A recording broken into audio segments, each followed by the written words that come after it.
우리 2월 인사를 주 안에서 강건합시다 이렇게 인사를 할 것입니다. 우리 좌우에 있는 분 우리 인사하겠습니다. 주 안에서 강건합시다. 늘 주 안에서 강건하신 우리 온 성도님들 되시기를 바랍니다. 시편 64편은 저희들이 창세기 1장부터 매일 한 장씩 이렇게 1장, 2장, 또 출애굽기 1장, 2장, 레위기, 민수기, 신명기, 또 출애굽기, 신명기, 여호수아 쭉 이렇게 보면서 이런 시편까지 왔습니다. 그래서 시편 어제 63편을 보았고요. 오늘 64편을 전가족 새벽기도회 때 같이 봤으면 좋겠다. 늘 전가족 때는 다른 성경을 보았거든요. 지금 64편의 이야기는 정말 주 안에서 우리가 강건한 자의 모습은 어떤 모습인가. 그래서 여호와로 말미암아 즐거워하는 자다. 오늘 마지막 절 있습니다. 10절 마지막 절 의인은 여호와로 말미암아 즐거워하며 그에게 피하리니 마음이 정직한 자는 다 자랑하리로다. 의인은 여호와로 말미암아 즐거워한다. 우리가 정말 주 안에서 믿음의 강건한 사람의 특징은 여호와로 인하여 즐거워하는 것입니다. 그래서 여호와로 말미암아 즐거워하는 우리 온 성도님들 또 함께하는 우리 귀한 역사가 있기를 바랍니다. 다윗은 주전 110년부터 왕위에 올라서 971년 주전, 그러니까 40년 동안 왕위에 있습니다. 그래서 1110년부터 971년 주전에 그렇게 40년 동안 통치를 하는데, 그런 왕이 되기 전에 이미 왕으로 사무엘에게 기름 부음을 받게 돼요.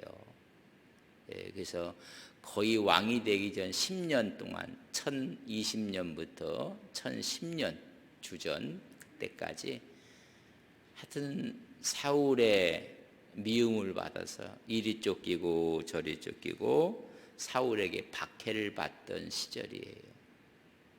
그래서 박해를 받았고 그가 왕위에 올라서면서부터 정적들이 또 시시때때 이렇게 일어나요.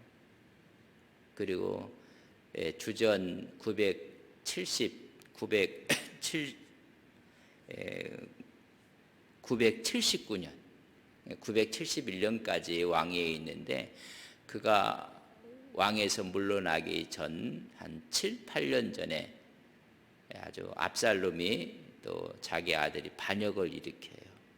그러니까 요셉의 생애를 가만히 보면 왕이 되기 전 10년 전부터 10년 동안 사울의 박해를 받고 사울로 인해 쫓겨다니고 해서 사울 왕으로부터 그가 왕이 된 1010년부터는 소소한 정적들이 또 생기고, 왜냐하면 사울은 베냐민 지파였었거든요. 근데 다윗은 유다 지파고, 그러니까 베냐민 지파가 아직 살아서 수시로 이렇게 정적들이 나타났고, 그가 마지막 좀 생애를 더 왕꿀 만든 979년 71년까지 979년에는 아들에 의해서 큰 변이 일어나는 이런 상황 가운데 거의 시편이 많이 기록이 되어 있습니다. 오늘도 그런 과정에 있는, 그래서 어찌 보면 아들의 반역으로 쫓겨나가는, 그래서 기드론 시내를 건너가고 광야에 있을 때를 모티브로 하고 있어요. 이제 가장 어려웠을 때, 근데 가장 어려웠을 때 여호와로 인해 내가 즐거워할 것이다 라고 노래를 하고 있어요. 지금 우리 사회 하시는 장로님도 그렇고 멘토하면서 또 기도도 하시는 마찬가지고 다 이 어려운 지금 코로나19로 인한 어려운 시대거든요. 너무 어렵고 힘들고 세상에 이런 일이 있을까? 뭐 TV에 세상에 이런 일이 있는가 그런 거 나오는 것처럼 하늘길이 다 막히고 여러분 바닷길이 다 막히고 뭐 한 도시를 막 중국에서는 봉쇄 조치를 해서 아예 움직이지도 못하게 하고 아니 21세기에 살아가는데 이런 일이 있을 수가 전부 다 마스크를 쓰고 5명 이상은 앉아서 식사도 못하게 하고 아니 이런 일이 있을 수가 있을까? 예배도 현장 예배만 늘 우리가 드려왔고 했는데 아예 현장 예배를 못 드리게도 하고 사실 지금 발표를 했어요. 현장 예배에서 감염된 사람은 없었다. 뭐 이런 이야기를 하는데 그래서 영상 예배로 다 드려야 되고 어떻게 보면 기독교회에 상당히 어려운 상황이거든요. 다윗의 어려움과 지금의 어려움을 보면 다윗은 생명이 왔다 갔다 한 거거든요. 어찌 보면 우리가 지금 겪는 것보다 더 어려운 그런 가운데서도 그런 말하기를 나는 여호와를 인하여 즐거워합니다. 이제 오늘 좀 시편을 우리가 보면 알겠지만 너무나 험한 일, 아픈 일을 경험하면서도 여호와로 말미암아 즐거워한다. 다시 말하면 정말로 주 안에서 강건한 신앙의 모습을 우리에게 보여주고 있다는 것입니다. 곰핍함, 시리, 좌절, 배신감, 그리고 악한 자들은 악한 목적을 달성하기 위해서 수단 방법을 가리지 않고 이런 계교를 꾸미고 오히려 화를 쏘려고 하고 하나님의 공의를 짓밟고 그들은 말하기를 하나님이 우리를 못 볼 거야 라고까지 하게 됩니다. 그래서 오늘 본문에 있는 말씀에 보면 1절과 2절에 보면 그럼에도 불구하고 하나님은 우리 생명을 보호하고 구원으로 인도하신다는 사실을 말씀해 주고 있는 오늘 시편의 이야기를 보게 됩니다. 자, 이런 어려움 가운데 하나님께 기도하는 다윗의 모습입니다. 하나님이여 내가 근심하는 소리를 들어달라고 지금 기도를 하고 있는 모습을 봅니다. 내가 근심한다는 소리, 근심이라는 원래의 뜻이 무엇인가 보면 시하흐 이렇게 히브리에서 썼어요. 근데 그 근심 시하흐는 그 뿌리가 수풀이라는 얘기예요. 수풀. 여러분 수풀이 막 엉겨 있거든요. 그래서 아주 빽빽하게 수풀과 같이 복잡한 상태에 있다는 거예요. 내가 지금 너무 복잡한 상태에 있습니다. 이 복잡한 상태에 있는 내 소리를 하나님 들어주시옵소서. 왜 복잡한가? 왕위에 올라오기 전부터 사울왕으로부터 핍박을 받고 왕이 되면서부터 베냐민 지파로부터 도전을 받고 뭔가 이제 하나님의 은혜가 막 넘쳐나고 있는데 아들이 구테타를 일으키고 너무나 지금 빽빽하고 수풀과 같이 아주 복잡해 있다는 것입니다. 그래서 원래 그 시아의 그 의미가 수풀 같다는 거예요. 수풀. 뒤섞여 있고 빽빽하고 복잡한 상태에 있다. 그리고 원수들의 두려움이 시시각각으로 막 다가오는데 하나님 나를 보전하옵소서라고 기도를 하고 있습니다. 하나님의 뜻대로 살고자 싶어하는 열망을 갖고 하나님 보호해달라고 기도를 하고 있는 것입니다. 인생이 어려우면 기도도 그냥 기도의 줄도 놓는 분들이 있어요. 근데 지금 다윗은 너무 어려운데 하나님 앞에 내 상태가 수풀이 막 엉켜 있는 것처럼 그렸고 또한 두려움이 엄습해 오는데 하나님 구해 주옵소서. 2절에 그렇게 이야기합니다. 악을 꾀하는 자들의 음모에서 나를 숨겨 주시옵소서. 악을 행하는 자들의 소동에서 감추어 주옵소서. 악을 깽하고 악을 행하는 자들이 이게 누구냐 하면 여러분 자기 아들과 다윗의 참모였던 그런 사람들에 의해서 어려움을 받고 왕권의 도전을 받고 있는 모습을 봅니다. 그들이 어떻게 다가오고 있는지를 고발하는 것이 3절부터 6절에 있는 말씀입니다. 3절에 보면 그들이 칼같이 자기 혀를 연마하며 화살같이 독한 말로 겨누고, 여러분 세상에 칼같이 자기 혀를 연마하고 있다고 했습니다. 여러분 반란을 일으켰어요. 근데 이 반란을 정당화시켜야 돼요. 그러니까는 칼처럼 여러분 혀를 연마하는 거예요. 왜? 정당화시키기 위해서. 세상에 지금 이런 일을 지금 당하고 있는 모습을 보게 됩니다. 자기 혀를 정당화시켜서 오히려 다윗을 비방하고 모함하고, 또 한 가지는 화살같이 독한 말을 겨누고, 여러분 중상모략을 하는 거예요. 중상모략을 하고, 이런 4절 말씀을 보면 이렇게 얘기했어요. 숨은 곳에서 온전한 자를 쏘며 갑자기 쏘고 두려워하지 아니하는도다. 세상에 숨은 곳에서 늘 숨어서 온전한 자 다윗을 가리키는 거예요. 오늘 이 시대에도 믿음으로 살아가는 자들을 여러분 갑자기 쏘는 것입니다. 갑자기 쏘고, 오히려 하나님의 뜻대로 살려는 사람들에 대해서 수많은 화살이 막 날라오는 것입니다. 그리고 두려워하지도 않아요. 그런 악을 행하면서도 조금도 두려워하지 않는, 다시 말하면 양심의 가책을 느끼지 않고, 자기들 안중에는 하나님도 없어요. 악한 사람들의 특징입니다. 그럴 뿐만 아니라 5절 말씀에 보면 더 기가 찬 이야기가 나옵니다.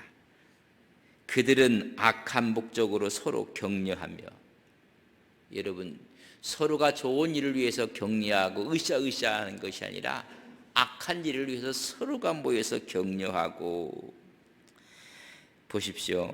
남몰래 올무 놓기를 함께 의논하고, 어떻게 하면 덫을 놓고 올무를 놓아서 그걸 의논하고 하는 말이 누가 우리를 보리요?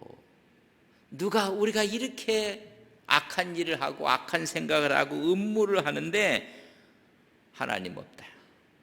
누가 이것을 알겠는가라고 여러분 스스로 위안하면서 오히려 왕권을 탈취하고 죽이려는 악한 계획을 서로가 격려하고 아주 간악하게 올무를 놓고 누가 우리를 보겠는가?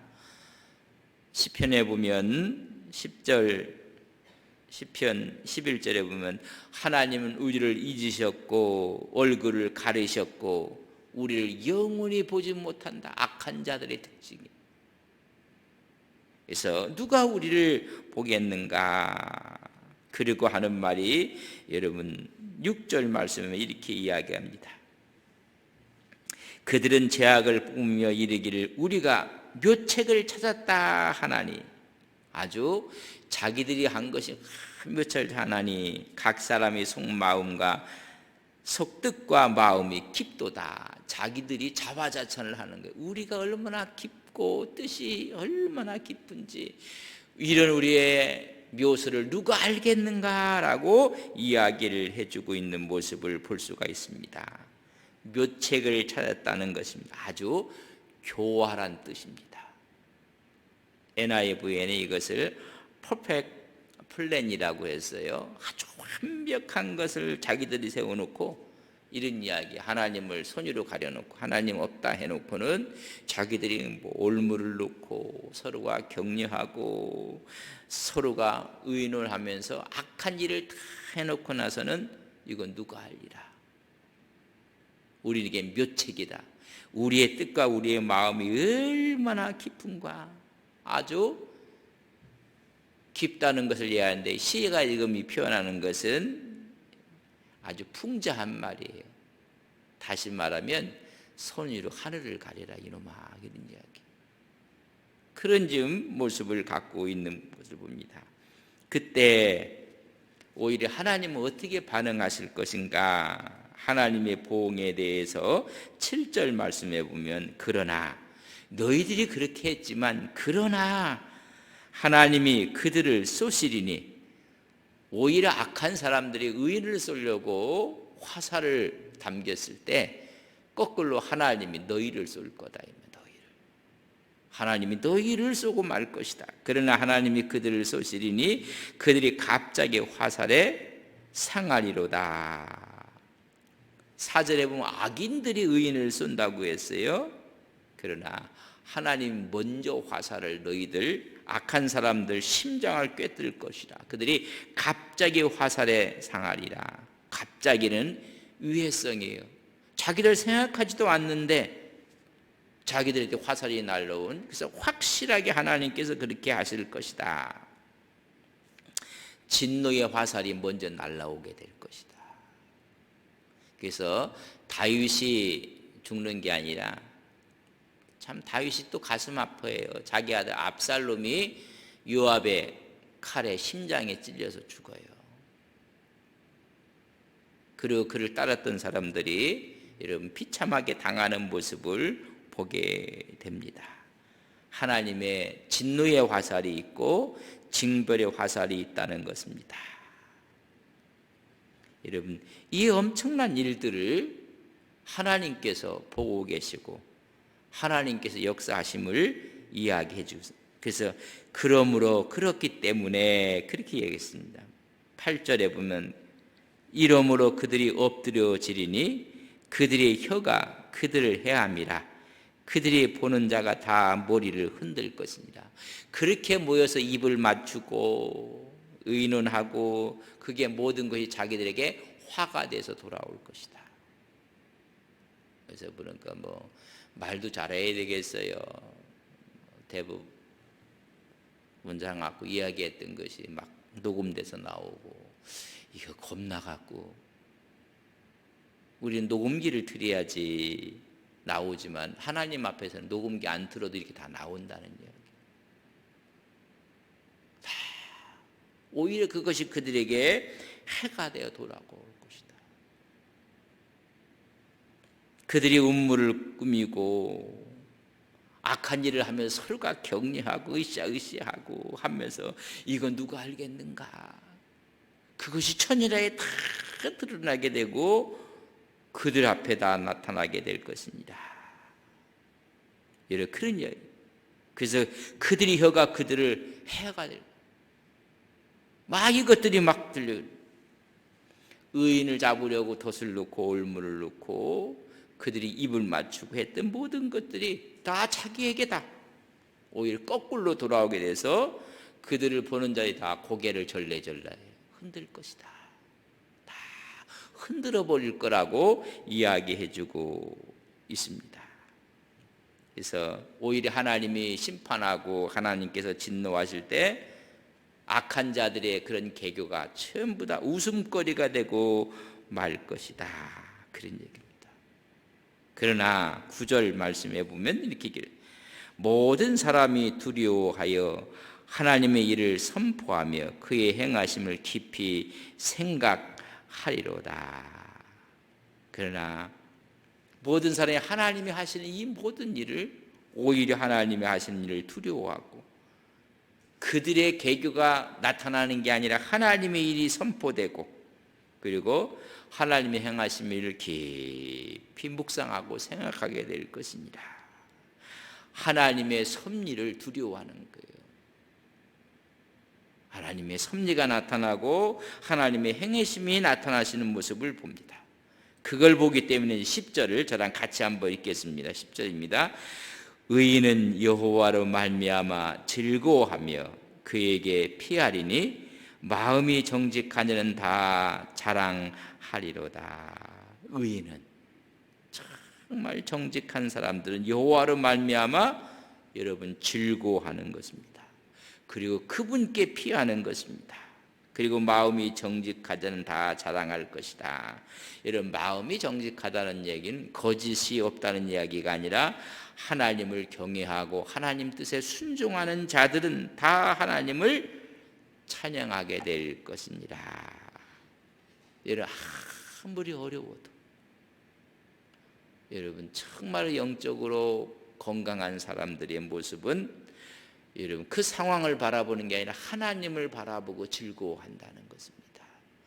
우리가 코로나19를 바라보고 어려운 것을 바라보고 정치도 지금 뭐가 실타래처럼 좀 다 꼬여 있고 막. 그러나 우리가 하나님을 바라볼 때 하나님으로부터 무한한 은혜가 오고 하나님의 도우심이 함께한다. 오히려 그들의 모든 일이 백일하에 다 드러나게 될 것이고 우리는 하나님의 은혜의 영광 앞에 우리가 있게 될 것인 것을 말해주고 있습니다. 그래서 오늘 이 다윗이 결론적으로 하는 이야기예요. 내가 여호와 하나님으로 인하여 말미암아 즐거워할 것입니다. 상황은 너무 어려워요. 너무 어려워. 그렇지만 하나님을 바라보니 희망이 있는 거예요. 오늘 우리가 하나님을 바라보고 희망을 노래하고 우리의 믿음의 강건함을 지켜나가시는 우리 온 성도님들이 되시기를 바랍니다.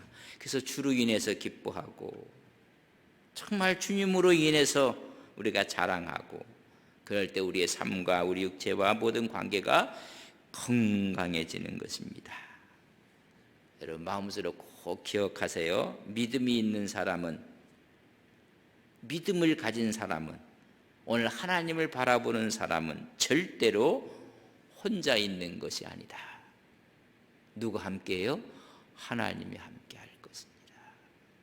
어떤 분들은 어렵고 싶으면 나 혼자야. 나 혼자야. 오늘 다윗은 아니 자기가 난 자식이 여러분 칼을 들이대는 거예요. 근데 다윗은 언제든지 혼자라 하나님 때문에 기뻐하고 하나님으로 인해서 오히려 기도하고. 여러분 믿음이 있는 사람은 절대 혼자가 아닌 것을 아셔야 됩니다. 내가 너와 함께 하고 있다는 것입니다. 두 번째는 하나님은 우리 손에 가득한 손보다, 그러니까 이 압살롬이 아버지의 표현이 좀 멱살을 잡은 거거든요. 또 사울을 보면 아멜렉을 진멸하니까 그냥 좋은 거 다 가졌거든요. 이런 가득 채운 손보다는 하나님은 깨끗한 손을 찾으시는 거예요. 오늘 교회도 뭔가 자꾸만 움켜쥐니까는 여러분 하나님의 영광이 떠나는 거예요. 여러분 깨끗한 손을 하나님이 찾으시는 거예요. 모세가 왕자 그리고 세상의 학문 다 붙잡고 있으니까 하나님이 안 쓰시는 거예요. 너 광야에 가서 그거 다 놓게 만드는 거예요. 다 놓게. 자기가 대단한 거고 대단한 I'm something 대단한데 I'm nothing 아무것도 아니라고 할 때까지 하나님께서 여러분 훈련을 시키는 거예요. 오늘 다윗이 뭔가 많은 걸 갖고 있었던 줄 알았는데 자식의 반란 인해서 아무것도 아니에요. 그런데 한 가지 잡은 게 있어요. 나는 하나님으로 인해서 즐거워할 것입니다. 여러분 요셉도 새똥 옷 잡고 있고 아버지 옆에서 그냥 사랑 잡고 있고 다 잡고 있으니까는 그 손을 하나님이 안 쓰는 거예요. 팔려가고 모함받고 옥에 들어가고 다 놓게 만들어요. 다 놓게. 그게 정말 하나님 앞에서 하나님께서 그때 쓰시는 것입니다. 사울과 다윗의 이야기도 마찬가지고 하나님 다 그래서 쓰게 하셔요. 뭔가 가득 채운 손 하나님이 기뻐하지 않아요. 참 많은 것을 갖고 있는 것. 어찌 보면 하나님께서 그의 후손으로 인해서 영원한 다윗의 홀 메시아가 올 건데 하나님께서 자식을 통해서 한번 흔들어 놓은 것 같아요. 흔들어 놓을 때 하나님 이럴 수가 있습니까? 내가 이 나라를 위해서 얼마나, 근데 왜 자식까지도 왜 이렇게 해야 됩니까? 그것까지 하나님이 훈련을 시킨 것 같아요. 그래서 마지막 압살롬이 죽었다고 하는 거 얼마나 우는지 몰라요. 그러니까 요압을 유시한 장군들이 차라리 우리가 죽었으면 좋았습니까? 어찌 그렇게 웁니까? 라고 할 만큼 자식에 대한 그런 모든 걸 다 놓게 만들어서 여러분 영원한 다윗의 별로 만드시는 거예요. 그런데 오늘 이런 상황 가운데서도 너무 신앙이 건강한 거예요. 신앙이. 저는 코로나19로 인해서 위기라고 하지만은 우리 신앙이 건강해지는 여러분 기회로 삼으셔야 돼요. 방향 많은 걸 켜잡고 그것이 하나님이 기뻐하는 줄 알았는데 알고 봤더니 다 놓게 했을 때 이제 하나님을 바라보고 하나님을 위해 내가 즐거워하고 기뻐합니다. 여러분 이 고백이 나오는 순간 하나님은 여러분 너무 기뻐하실 거예요. 어찌 보면 한국교회가 너무 많이 붙잡고 있지 않았는가. 그래서 이것을 놓는 훈련을 시키는 거예요. 그래서 하나님의 안에서 우리가 정말로 강건해지는, 믿음이 신앙이 강건해지는, 그래서 오히려 신앙의 본질로 하나님 말씀으로 서는 우리의 온 성도님들이 되시기를 바랍니다. 우리 시간 함께 기도합시다. 믿음이 있는 사람은 절대 혼자 있는 것 아닙니다. 다 떠났다고 이야기해요? 아니에요. 하나님이 내 옆에 와 계십니다. 하나님이 하십니다. 그리고 하나님은 가득 채운 손보다 빈손, 깨끗한 손을 찾고 계시는 것입니다. 하나님이 한국교회를 찾는 것도 가득 채운 그런 것이 아니라 교회가 이것도 하고 저것도 하고, 요새 보세요, 교육부가 있고 학원도 있고 다 하는데 교회까지 무슨 학원 한다고 해갖고 문제 생기고, 교회는 교회로서의 신앙의 의미를 되찾는다. 그러니까 세속적인 것이 너무나 많이 와 가득 있으니까는 이번 기회에 우리의 신앙의 본질이 무엇인지, 믿음이 무엇인지 우리를 찾아나가는 그런 훈련의 기간일 때, 오늘 다윗은 내가 여호와로 인하여 즐거워합니다 라는 고백이 있는 것처럼 하나님 우리 신앙이, 내 믿음이 여호와로 인하여 기뻐하는 우리 신앙 되게 하옵소서. 조용하게 한번 묵상하며 내 신앙이 정말 하나님으로 기뻐하고 있는 것인지, 안판의 손에 잡은 것으로 인해서 그것이 신앙생활이라고 착각하고 있지는 않은지, 이 시간 조용하게 기도하겠습니다.